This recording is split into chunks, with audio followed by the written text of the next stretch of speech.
और अब उत्तराखंड से आ रही हैं दिव्या नेगी। जोरदार तालियों से उनका अभिनंदन कीजिएगा।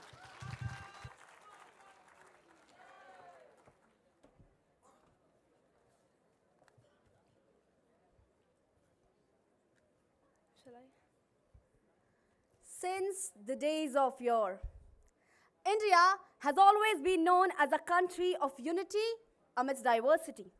And today, being an ardent champion of democracy in the world, it always becomes an arduous task when it comes to making democracy a success, especially in a country like India, which we all know is a land of multiple faiths, languages, and cultures. And this unity of India, respected judges, always comes at stake whenever the national interests are set aside for the partition interests and the appeasement policies are rather considered as developmental policies. And that's why, respected judges, democracy being a government of choice, it also implies to me a stable and a good governance. And in order to achieve this, I believe that India should have a full majority government.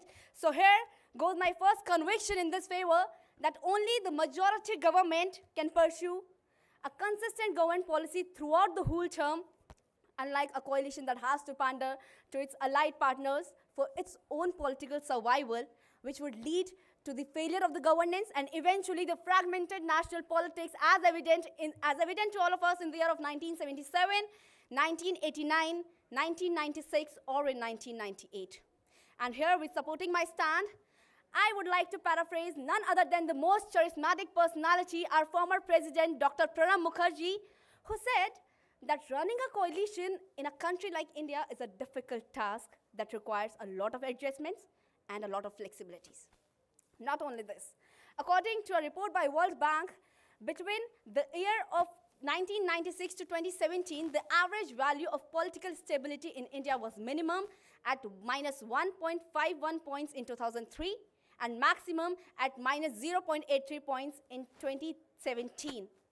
The time when for the first time in 3 decades our country is being governed by a full majority government, which I believe is able to prove the country's ability at domestic as well as at international front. No speculations, respected judges.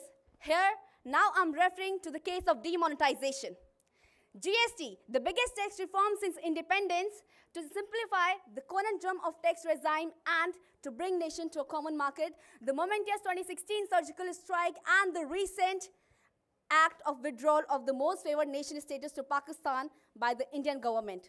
So with regard to all this, I firmly believe that India, being the largest democracy of the world, it is imperative for it to tread on the unhindered path of good governance, and that is possible only because of a full majority government. And for me, having a confidence in the virtue of the great majority of the people, and that too of the largest democracy of the world, is ultimately a success of democracy in itself. Thank you. Thank you, Divya Negi from Uttarakhand.